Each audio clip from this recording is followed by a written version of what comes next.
Hello everyone, welcome to our YouTube channel Administrative World. So as you know that we are covering NCERT series और NCERT में अभी हम class 12 की जो themes in Indian history part 1 है यानी कि एंशिएंट हिस्ट्री को हम कवर कर रहे हैं। एंशिएंट इंडियन हिस्ट्री को हमने चैप्टर 2 पे डिस्कशन करना स्टार्ट करा था और चैप्टर 2 में अभी तक हम कुछ टॉपिक को डिस्कस कर चुके हैं। देखो अभी हम जो है हमारा इस सीरीज में पूरा जो फोकस है वो है कि हम जितना डिटेल में हो सके चीजों को समझ सके। अगर आप चाहे स्कूल एग्जाम की तैयारी कर रहे हो, चाहे आप यूपीएससी के लिए पढ़ रहे हो या किसी भी एग्जाम के लिए पढ़ रहे हो, अगर आपने रिलीजियसली ईमानदारी से अगर आपने एनसीईआरटीज को फॉलो कर लिया ना तो आपको जनरल स्टडीज के लिए कम से कम किसी और रिसोर्स की जरूरत नहीं पड़ेगी या कहीं से कोचिंग लेने की जरूरत नहीं पड़ेगी। एनसीईआरटीज को डिटेल में पढ़ना होता है, ध्यान में पढ़ना होता है और इन बिटवीन द लाइंस यानी जो चीजें कही गई हैं उनका क्या मीनिंग निकलता है ये जानना भी बहुत जरूरी होता है। तो हमारी लेक्चर सीरीज में हम उसी चीज पे ज्यादा फोकस करते हैं। हमने डिस्कस करना स्टार्ट करा था, सेकेंड चैप्टर का नाम है किंग्स, फार्मर्स एंड टाउन और इसमें अभी तक 8 पार्ट्स हैं टोटल, तो हमने अप्रोक्सीमेटली 5 डिफरेंट पार्ट्स पे जो है वो डिस्कस कर लिया है। लास्टली हमने लैंड ग्रांट्स और उससे रिलेटेड मैंने आपसे क्वेश्चंस भी पूछा था कि लैंड ग्रांट्स क्यों स्टार्ट हुई थी, उसके बारे में आप मुझे बताइएगा कमेंट सेक्शन में। बट जब भी आपका मन करे कमेंट जरूर करिएगा, जब भी आप ये लेक्चर देख रहे हो तो जो क्वेश्चन पूछे जा रहे हैं at least try to answer those question. चलिए आज हम स्टार्ट करेंगे टाउन्स एंड ट्रेड से। टाउन्स एंड ट्रेड में हम बात करेंगे कि उस टाइम पे किस प्रकार के टाउन्स डेवलप होते हैं और किस तरीके के ट्रेड एक्टिविटी होती है। देखो टाउन यानी सिटी, सिटी की पहचान क्या होती है? जहां पे majority of population non agricultural activity में इन्वॉल्व हो, यानी जो खेती बाड़ी ना करती हो, नॉन एग्रीकल्चरल एक्टिविटीज में इन्वॉल्व हो। तो टाउन उस टाइम पे टाउन हुआ करते थे, बड़े बड़े कस्बे, बड़े बड़े शहर हुआ करते थे और वहां पे किस प्रकार के मतलब किस प्रकार का ट्रेड डेवलप हुआ, let's try to understand. Side में एक छोटे से यहाँ पे कॉलम दिया हुआ है द हिस्ट्री ऑफ पाटलिपुत्र। तो पाटलिपुत्र के बारे में हम मगध एम्पायर से लेकर के मौर्यन एम्पायर और फिर मतलब मॉडर्न डे तक हम पाटलिपुत्र के बारे में पढ़ते हैं। तो पाटलिपुत्र की हिस्ट्री क्या है? Each city had a history of its own. Pataliputra for instance begin as a village known as Pataligram. Pataliputra जो है वो पहले गांव हुआ करता था जिसका नाम था Pataligram. Then in the 5th century BCE Magadhan ruler decided to shift their capital from Rajgarh to settlement and renamed it. उन्होंने जो आपके मगधन रूलर थे, मगध एम्पायर के रूलर थे, उन्होंने पहले उनके राजगृह जिसको प्रेजेंट डे राजगीर बोलते हैं, राजगृह, तो राजगृह से उन्होंने शिफ्ट करा पाटलिपुत्र को। Then by the 4th century BCE it was the capital of Mauryan Empire and one of the largest cities in Asia. Mauryan empire के टाइम पे जो आपका पाटलिपुत्र है it was considered as one of the largest city in Asia. लेकिन धीरे धीरे इसकी importance जो है वो कम होने लगी जब चाइनीज पिलग्रिम ह्यून सांग या जेनजांग जो है वो जब आते हैं और पाटलिपुत्र विजिट करते हैं 7th century CE में, तो वो देखते हैं कि खंडहर बन चुका है और यहाँ पे बहुत ही कम पॉपुलेशन रहती है। तो आप देख सकते हैं पाटलिपुत्र जो है एक टाइम पे ये मान के चलिए कि इंडिया के सबसे स्ट्रॉन्ग एम्पायर मौर्यन एम्पायर या मगध एम्पायर का जो है वो सेंटर हुआ करता था, कैपिटल सिटी हुआ करती थी। और कुछ ही सालों के बाद में पूरा का पूरा शहर जो है वो खंडहर बन चुका था और बहुत कम लोग वहां पे रहते थे। तो एक सिटी इवॉल्व होती है, धीरे धीरे डिक्लाइन भी होता है। चलिए स्टार्ट करते हैं न्यू सिटीज से। So let us retrace our steps back to the urban centers that emerged in several parts of the subcontinent from 6th century BCE. 6th century BCE से जितने भी urban centers डेवलप होते हैं उनके बारे में हम पढ़ते हैं। तो अभी तक हमने जितने भी देखे ज्यादातर महाजनपद की कैपिटल हुआ करते थे। हम 16 महाजनपद के बारे में जानते हैं, तो उन सब की जो कैपिटल सिटी थी वो बेसिकली एक मेजर अर्बन सेंटर हुआ करती थी। Virtually all major towns were located along routes of communication. देखो जब भी कोई शहर डेवलप होता है ना वो किसी ना किसी रूट ऑफ कम्युनिकेशन पर होता है, और रूट ऑफ कम्युनिकेशन मतलब कोई मेजर हाईवे होगा, कोई मेजर वाटरवे होगा, वहां पर लोकेटेड है, ठीक है, कम्युनिकेशन रूट पे। जैसे पाटलिपुत्र जो है वो रिवराइन रूट पे था, यानी नदी के किनारे पर था, तो नदियों से जब लोग आते जाते थे तो वो ज्यादा आसान रहता था, रिवराइन रूट पे था। इसके अलावा जैसे उज्जैनी शहर है, उज्जैनी शहर लैंड रूट के लिए ज्यादा फेमस है। आपका जो नॉर्थ से साउथ और ईस्ट से वेस्ट तक आप जब जाते हो तो उज्जैनी या उज्जैन शहर बीच में आता है। देन कुछ ऐसे हैं जैसे पुहार सिटी है जो कोस्ट के नजदीक है, समुद्र के किनारे पर है, जहां से सी रूट की शुरुआत होती है। और कई ऐसे शहर थे जैसे मथुरा, वो कमर्शियल, कल्चरल और पॉलिटिकल एक्टिविटी के सेंटर हुआ करते थे। तो जहां पर ज्यादातर लोगों का काम पड़ेगा वहीं पे तो ज्यादा पॉपुलेशन बढ़ेगी ना। कैपिटल में इतनी पॉपुलेशन क्यों होती है? क्योंकि वहां पे सबको कोई ना कोई काम होता ही है, और नहीं तो आपको एडमिनिस्ट्रेटिव काम होगा, बिजनेस एक्टिविटी ज्यादा फ्लोरिश करती है, तो लोग ज्यादातर बड़े शहरों में जाना पसंद करते हैं। Urban population elites and crafts person. देखो मैंने अभी क्या कहा, सिटी में ज्यादातर जो पॉपुलेशन है वो नॉन एग्रीकल्चरल एक्टिविटी में इन्वॉल्व होती है, मतलब कोई खेती बाड़ी का काम, वो मेजोरिटी खेती बाड़ी का काम नहीं करती है। वो गांव के और शहर की ये पहचान है। 70% से ज्यादा पॉपुलेशन जो आपकी नॉन एग्रीकल्चरल एक्टिविटी में इन्वॉल्व होती है, तो अर्बन पॉपुलेशन है वो। तो इसमें एलिट्स एंड क्राफ्ट्स पर्सन है, तो वो कोई ना कोई काम तो करेंगे ना। तो वो क्या काम करते थे? या तो वो किसी ना किसी प्रकार के कोई क्राफ्ट्समैनशिप करते होंगे, या कोई ना कोई वो एलिट सेक्शन से बिलोंग करते होंगे। So we have seen that kings and ruling elites lived in fortified cities, although it is difficult to conduct extensive execution of most cities sites because people lived in these areas. Even today a wide range of artifacts have been recovered from them. देखो आज के time पे अगर हम उन शहरों पे थोड़ी सी स्टडीज करना चाहे, उनको एग्जीक्यूट करना चाहे, तो ये बहुत डिफिकल्ट है, क्योंकि सिटीज में आज भी लोग रहते हैं। अगर मान लीजिए हम बात करते हैं बनारस की, ठीक है, या फिर हम मतलब काशी शहर की हम बात करें, वाराणसी की हम बात करें, तो ये बहुत पुराना शहर है और आज भी उतना ही पॉपुलेटेड है, आज भी उतना ही पॉपुलर है ये। तो यहाँ पे अगर आप सोचो कि मैं 1000 साल पहले क्या हो रहा था उसकी मैं थोड़ी सी खुदाई करके देख लूं, एग्जीक्यूशन करूं, it's very difficult because people are still living there. Then लोगों के पास यहाँ पर रह रहे हैं, और साथ ही साथ धीरे धीरे लोगों के पास से भी और वैसे भी जो है वो आर्टिफैक्ट्स, जो चीजें पहले यूज की जा रही थी वो मिलती हैं। जैसे फाइन पोट्री बॉल्स आ जाती हैं, डिशेस ग्लोसी फिनिश के साथ, जिनको नॉर्दर्न ब्लैक पॉलिश्ड वेयर कहा जाता है। ये ध्यान रखिएगा। आपको पता है स्टाइल ऑफ पोट्री से आप ये बता सकते हो कि वहां पे किस टाइम पे किस पर्सन का रूल रहा होगा, है ना इंटरेस्टिंग। कौन सा एम्पायर रहा होगा, कौन सा साम्राज्य रहा होगा, आप पोट्री का स्टाइल देख के बता सकते हो। ब्लैक रेड वेयर आ जाता है, नॉर्दर्न ये आ गया ब्लैक NBPW आ जाता है, northern black polished ware, grey ware आ जाता है। तो ये सारे हमें क्या पता चलता है कि वहां पे किस प्रकार की कल्चर जो है वो एग्जिस्ट कर रही थी। तो ये जो NBPW है, नॉर्दर्न ब्लैक पॉलिश्ड वेयर, ये शायद ज्यादा जो रिच लोग थे वो यूज करते थे। एंड मतलब क्या होता है, नॉर्दर्न ब्लैक पॉलिश्ड वेयर बिल्कुल एकदम ब्लैक होगा और पॉलिश्ड होगा, शाइनी ब्लैक कलर के पोट्री के आपको एग्जाम्पल यहाँ पे मिलते हैं। तो ज्यादातर जितना फाइन क्राफ्ट होती है ना, तो वो कोशिश ये होती है कि फाइन क्राफ्ट मतलब कोई ना कोई रिच कम्युनिटी उसको यूज कर रही होगी। Ornaments, tools, weapons, vessels, figurine made of wide range of material, gold, silver, copper, bronze, ivory, glass, shell and terracotta, ये सारी चीजें उन लोगों के पास से रिकवर हुई हैं जो अभी भी उन एरियाज में रह रहे हैं। तो कॉन्टिन्यूटी ऑफ सिविलाइजेशन है। अब ये देखो, ये एक पिक्चर है क्या ये? It's the gift of an image. This is a part of an image from Mathura. On the pedestal is a Prakrit inscription. यहाँ पे जो है वो प्राकृत में लिखा हुआ है, और ये लिखते हैं कि एक पर्सन है, मतलब एक विमेन है जिसका नाम है नागपिया, जो कि एक सुनार की पत्नी है, और उस सुनार का नाम है सुवर्णिका। मतलब सुवर्णिका सुनार को कहा जाता है, धर्मक उनका नाम है, और उन्होंने इस इमेज को जो है वो इस श्राइन के अंदर लगाया है। जैसे आज भी आप किसी मंदिर में जाएं या और कहीं जाएं रिलीजियस एरिया के अंदर, तो वहां पे होता है ना कि ये जो इसका निर्माण इस इंसान ने करवाया है, इनकी याद में करवाया है, लिखा हुआ होता है ना कि ये वाटर कूलर है, ये इस इंसान ने डोनेट करा, इन्होंने भेंट करा है, या ये घंटी इन्होंने भेंट करी है। कुछ भी आप सोशल वेलफेयर के लिए कुछ भी डोनेट करते हो तो वहां पे नाम लिखाया जाता है ना। तो ठीक है, ऐसे ही ये क्या करा गया है, ये जो इमेज थी, ये इमेज रही होगी अभी तो मतलब खंडित है एक प्रकार से, तो ये मथुरा में मिली थी, और ये वहां के एक सुनार ने अपनी पत्नी का भेंट करते हुए, बेसिकली उनको एक तरीके से समर्पित करते हुए इन्होंने ये मूर्ति को भेंट करा था।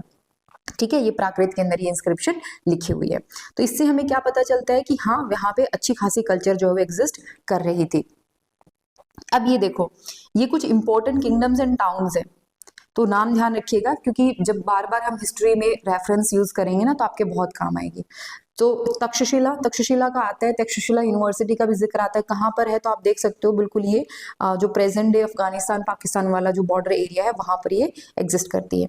देन मथुरा, कन्नौज, उज्जैनी, ठीक है, देन सोपारा, पैठान, और यहाँ पे आप देख सकते हो वैशाली, पाटलिपुत्र राजगृह, देन शिशुपालगढ़ आ गया। फिर आप साउथ में देखते हो तो ये पुहार के बारे में अभी हमने पढ़ा है। तो ये कुछ इंपॉर्टेंट सिटीज हैं, इंपॉर्टेंट टाउन्स हैं जो आपको बार बार जब रेफरेंस आते हैं ना, जब हमें खुद को थोड़ा पता होता है तो आइडिया रहता है।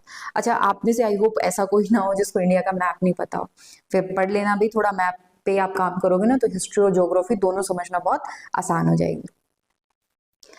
Bye the second century BCE, second century BCE तक, अच्छा ये जब भी आप पढ़ रहे हो ना तो सीई लिखा हुआ है या बीसीई लिखा हुआ है, इस पे ज्यादा ध्यान देना। सीई और बीसीई में काफी फर्क आ जाएगा, कई सालों का, कई सैकड़ों सालों का फर्क आ सकता है। ओके, तो सेकेंड सेंचुरी बीसीई में we find short votive inscription in a number of cities. These mention the name of the donor, sometimes specify his or her occupation as well.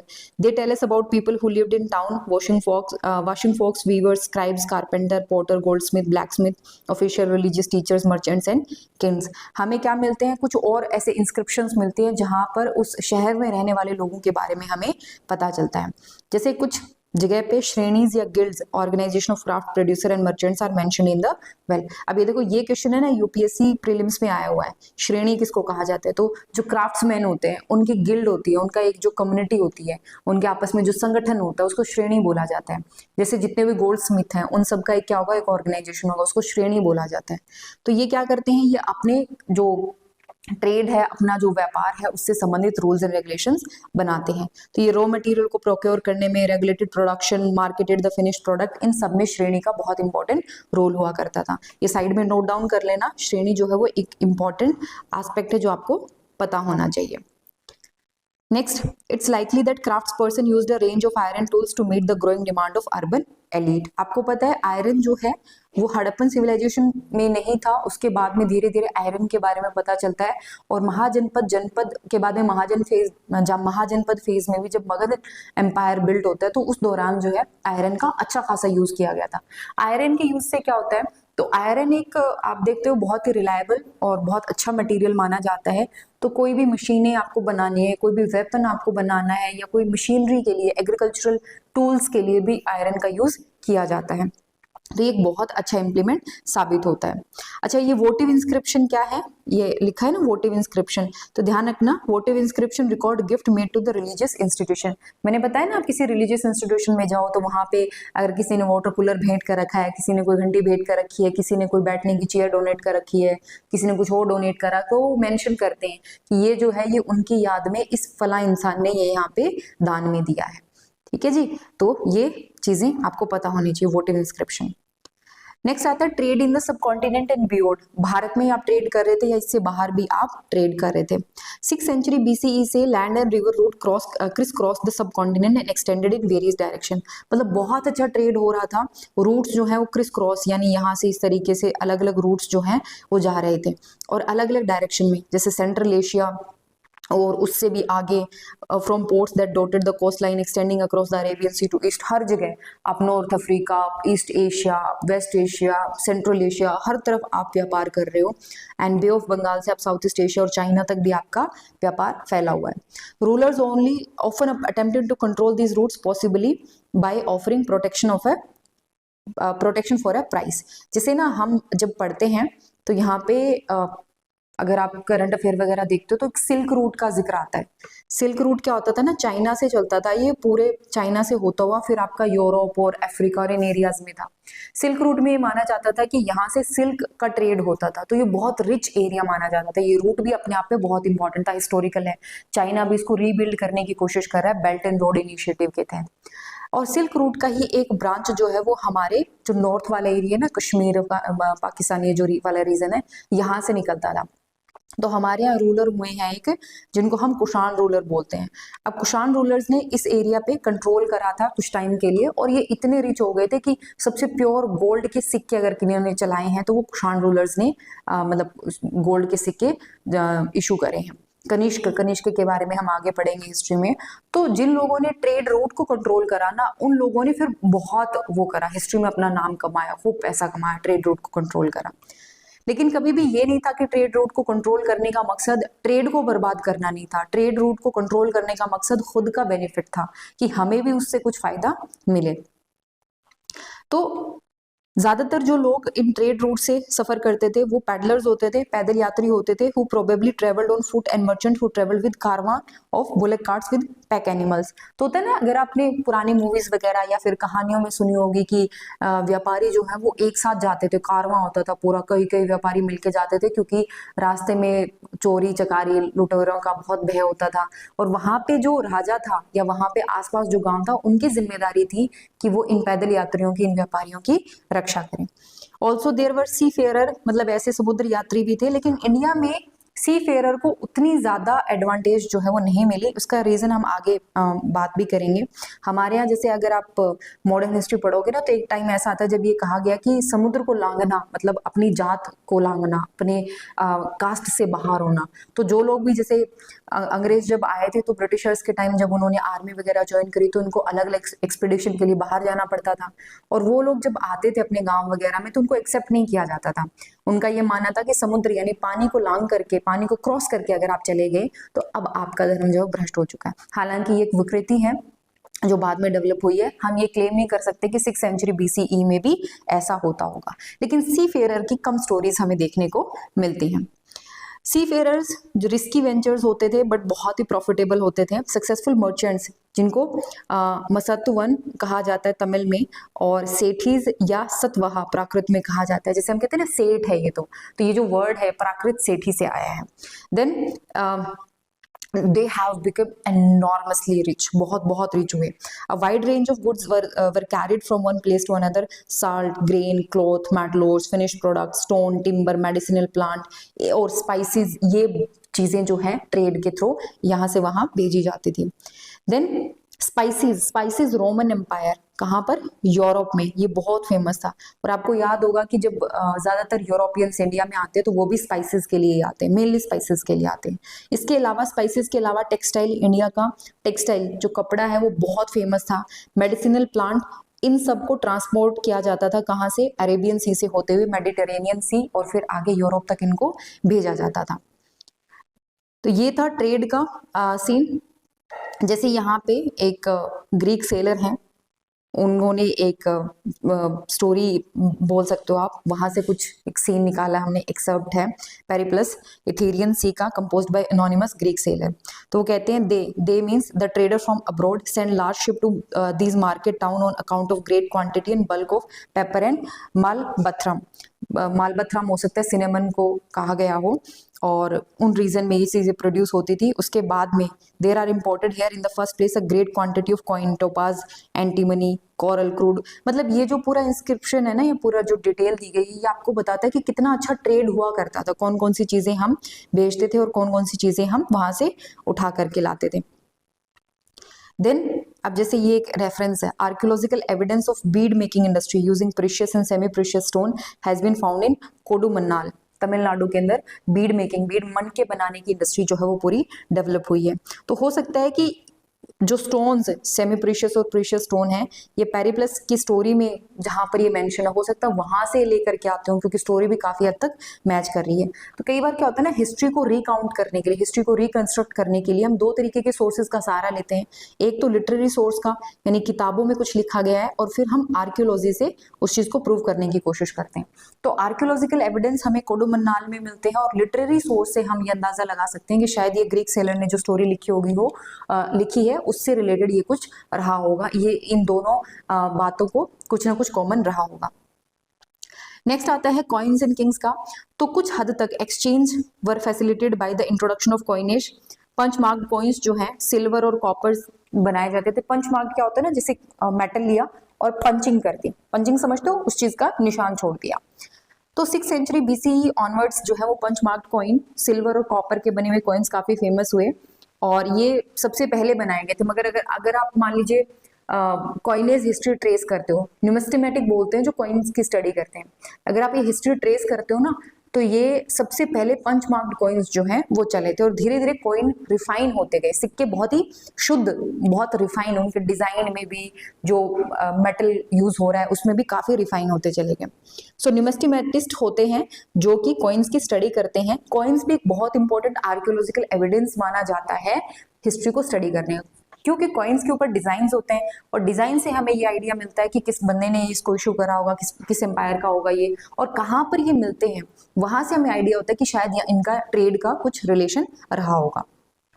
तो अटेम्प्ट्स किए गए हैं to identify the symbols on punch mark coin with specific ruling dynasties including Mauryans suggest that these were issued by kings. तो punch mark coin से क्या होता है, हमें पता चल जाता है किस किंग ने इसको इशू करा है, और हो सकता है कि मर्चेंट्स ने इनको इशू करा हो, है ना, और सॉरी इशू नहीं, मर्चेंट्स ने इनको कैरी करा हो दूसरे एरियाज में, मर्चेंट्स, बैंकर्स, टाउन पीपल, हो सकता है उन्होंने भी कुछ करेंसी यूज करी हो, उनको फैलाने में हेल्प करी हो। तो पहला जो हमें कॉइन मिलता है, ध्यान रखिएगा, first coin to bear the name and images of ruler, पहला कॉइन जिसमें राजा का नाम और राजा का एक मतलब चित्र भी लगा हुआ है, वो किसने रिलीज किया था, किसने इशू करा था, वो था इंडो ग्रीक्स ने। इंडो ग्रीक कौन थे? ऐसे ग्रीक इंडो ग्रीक, आपने अलेक्जेंडर की स्टोरी पढ़ी होगी, सुनी होगी, तो अलेक्जेंडर ग्रीक वहां से आए थे और आ करके ये इंडिया की तरफ आए। अलेक्जेंडर तो लौट गए, लेकिन बहुत सारे ऐसे लोग थे जो यहीं पे सेटल हो गए, या हमारा जो इंडियन सब कॉन्टिनेंट है यहाँ पे सेटल हो गए थे। और उसके बाद में आने वाले लोग, इंडो ग्रीक मतलब कुछ इंडियंस हैं कुछ ग्रीक हैं, मिक्स है, तो वो लोग जब अपना कॉइन इशू करते हैं, फर्स्ट पंच मार्क कॉइन, वहां से हमें पता चलता है। इन्होंने नॉर्थ वेस्टर्न पार्ट पे कंट्रोल कर लिया था 2nd सेंचुरी BCE ऑनवर्ड्स। और फिर मैंने आपको बताया था ना कुषाण एम्पायर के बारे में, तो कुषाणास ने सबसे ज्यादा गोल्ड कॉइन जो है वो इशू करे थे 1st सेंचुरी CE के onwards. These were virtually identical in weights with those issued by contemporary Roman emperor. ऐसा लगता है कुषाण रूलर्स ने जो कॉइन इशू करे, और गोल्ड कॉइन में रोमन एम्पायर का नाम आता है जो यूरोप में था, दोनों में काफी सिमिलैरिटी देखने को मिलती है। ठीक है, हमारे यहाँ कुषाण रूलर्स ने, रोमन एम्परर्स ने यूरोप में, और पार्थियन रूलर्स ऑफ ईरान, इन सब ने जो गोल्ड कॉइन इशू करे थे ना, उसमें काफी सिमिलैरिटीज देखने को मिलती है। और ये अलग अलग जगह पर मिले हैं, इंडिया में और सेंट्रल एशिया में, दैट मीन्स ट्रेड जो है बहुत अच्छा था। The wide spread use of gold coin indicates the enormous value of transaction that were taking place. और गोल्ड में अगर आप ट्रांजेक्शन कर रहे हो, दैट मीन्स बहुत ही प्रीशियस चीजें जो है, या बहुत ही महंगी एक्सपेंसिव चीजें जो है वो ट्रेड की जा रही हैं। Besides, hordes of Roman coin have been found from archaeological sites in South India. कहाँ यूरोप उस टाइम पे और कहाँ साउथ इंडिया, वहां पर इनके जो है गोल्ड कॉइन पाए गए हैं। So it is obvious that network of trade were not confined within the political boundaries. South India was not part of Roman Empire, but these were close connections through trade. अब हमें भी पता है south India Roman empire का हिस्सा नहीं था, but हाँ काफी क्लोज कनेक्शंस पाए जाते हैं। कॉइन्स सिर्फ ऐसा नहीं है बड़े एम्पायर्स ने ही इशू करे, कई बार जो ट्राइबल रिपब्लिक्स होती थी उन्होंने भी कॉइन इशू करे हैं। जैसे पंजाब और हरियाणा वाले रीजन में योद्धे कम्युनिटी थी, योद्धे जो कम्युनिटी थी, उन्होंने जो एम्पायर था एक तरीके से योद्धे, उन्होंने भी कॉइन इशू करे थे। आर्कियोलॉजिस्ट ने और भी बहुत सारे हजारों कॉपर कॉइन ढूंढे हैं योद्धेस के, और जो बताते हैं कि हाँ योद्धे भी जो इकोनॉमिक एक्सचेंज मतलब ट्रेड में उनका भी इंटरेस्ट अच्छा खासा था। Some of the most spectacular gold coin were issued by Gupta ruler. मतलब जब गोल्ड कॉइन की बात आती है ना, तो सबसे पहले कुषाण की बात आती है, कुषाण रूलर्स की, और फिर आती है गुप्त रूलर की बात। तो इन सब लोगों ने बहुत अच्छे गोल्ड कॉइन जो है वो इशू करे थे। तो जो पहले इशू हुए ना गोल्ड कॉइन गुप्त रूलर में, वो बहुत प्योर थे, प्योर मतलब अच्छा गोल्ड उसमें यूज करा गया था, और शायद इसीलिए किया गया होगा क्योंकि जो राजा थे उनको ट्रेड से बहुत फायदा हो। गोल्ड कॉइन कब इशू करते हो? जब आपके पास बहुत सारी वेल्थ होती है, बहुत पैसा होता है, at that point of time gold coin are issued. From 6th century CE onwards finds of gold coins taper off. मतलब 6th सेंचुरी CE के बाद में हमें गोल्ड कॉइन के एविडेंस नहीं मिलते हैं। तो इसका क्या मतलब था? क्या कोई इकोनॉमिक क्राइसिस आ गया था? हिस्टोरियन का इस बात को लेकर के व्यू पॉइंट अलग अलग है। एकदम से सडनली एकदम तो आप देख रहे हो इतना अच्छा ट्रेड हो रहा है, आप इतने दूर दूर तक आपके गोल्ड कॉइन्स पाए जा रहे हैं, इतनी दूर के गोल्ड कॉइन आपके यहाँ मिल रहे हैं, और सडनली क्या हो रहा है, सडनली आप एकदम से कोई भी गोल्ड कॉइन इशू नहीं किया जा रहा, तो क्या किसी प्रकार का कोई इकोनॉमिक क्राइसिस आता है? तो हिस्टोरियंस इस बात को लेकर के एग्री नहीं करते हैं। वो कहते हैं कि शायद वेस्टर्न रोमन एम्पायर कोलैप्स कर गया होगा यूरोप में, जिस वजह से जो लॉन्ग डिस्टेंस ट्रेड था वो डिक्लाइन हो गया, और धीरे धीरे उसका असर जो ट्रेडिंग कम्युनिटीज हैं जो हमारे यहाँ के रीजन थे उन पर भी असर आया। कुछ लोग ये कहते हैं कि नए शहर और नए नेटवर्क्स बनने लगे थे ट्रेड के लिए इस समय पे, तो हो सकता है कि उन वजह से भी हमें पुराने रीजन्स में कॉइन्स के कम एविडेंस मिलते हों। They also point out that though finds of coins of that time are fewer, coins continue to be mentioned in inscriptions and texts. वो कहते हैं कि सिक्के कम मिल रहे हैं, बेशक सिक्के कम मिल रहे हैं, लेकिन अभी भी सिक्कों का जिक्र इंस्क्रिप्शंस और टेक्स्ट में किया गया है। तो हो सकता है कि कोई चीज अगर आपको नहीं मिलती है तो ऐसा भी तो हो सकता है ना कि चलन में थी, घर में हम कहें कि घर में आपको नोट नहीं मिले, 400-500 साल बाद आपने सर्च करा तो कोई भी करेंसी नहीं मिली आपको, तो ये कहना ज्यादा सही है कि करेंसी थी ही नहीं, या ये कहना ज्यादा सही है कि शायद जितनी करेंसी थी सब यूज में ले ली गई थी, होल्डिंग करने की बजाय वो सब सर्कुलेशन में आ चुकी थी। तो सेकंड पॉइंट पे हम ज्यादा एग्री कर पाते हैं। अब ये देखो, ये कॉइन्स के कुछ हैं, न्यूमिस्मेटिक में बता चुकी हूँ, स्टडी ऑफ कॉइन्स, जिसमें हम स्क्रिप्ट और इमेजेस को स्टडी करते हैं, किस मेटल से बना है इसको स्टडी करते हैं। अब ये पंच मार्क्ड कॉइन है, आप देख सकते हो पंचिंग की हुई है, किसी चीज इंस्ट्रूमेंट से पंच करा हुआ है, तो पंच मार्क्ड कॉइन है क्योंकि सिंबल्स को पंच किया जाता था, स्टैम्प किया जाता था सरफेस पे। ये एक योद्धा कॉइन है, हमने अभी पढ़ा था हजारों की संख्या में योद्धा कॉइन मिलते हैं, एंड ये गुप्त कॉइन है, गोल्ड का है, आप देख सकते हो। और ये जो इमेजेस बनी हुई हैं, इससे भी हिस्ट्री को रिकंस्ट्रक्ट करने में हमें काफी हेल्प मिलती है। तो आपने डिस्कस करना है कि what are the transactions involved in trade, which of these transactions are apparent from the sources mentioned, are there any that are not evident from the sources. किस प्रकार का ट्रांजैक्शन होता था ट्रेड में, क्या वो सोर्सेज जो बता रहे हैं उस हिसाब से हमें सारी चीजें समझ में आती हैं, और सोर्सेज से हमें क्या एविडेंस मिलते हैं, इनके बारे में आप जरूर बताइएगा। ओके तो ये आपका ट्रेड एंड कॉइन्स के बारे में कंप्लीट हो जाता है टॉपिक। कल हम किस बारे में बात करेंगे? कल हम आगे further topic back to basics, यानी कि जो इंस्क्रिप्शंस हैं उनको कैसे डेसिफर किया जाता है उसके बारे में हम पढ़ेंगे। आई होप ये लेक्चर आप एंजॉय कर रहे होगे। जिन लोगों को शॉर्ट नोट्स या समरी देखने की आदत है शायद उन लोगों को उतना पसंद नहीं आ रहा होगा, बट ट्रस्ट मी, यहाँ पे आप थोड़ी सी मेहनत कर लीजिए, एग्जाम में आप इस बात के लिए थैंक यू बोलोगे कि हाँ हमें बहुत बहुत जो है हमें हेल्प मिली थी। NCERTs are your best friend when it comes to the examination. कोई भी कॉम्पिटिटिव एग्जामिनेशन हो वहाँ पे NCERTs आपका बेस्ट गाइड, बेस्ट फ्रेंड के तौर पे आपके हेल्प करती हैं। तो रीड देम इन डिटेल, खुद से इसकी स्टडी करिएगा।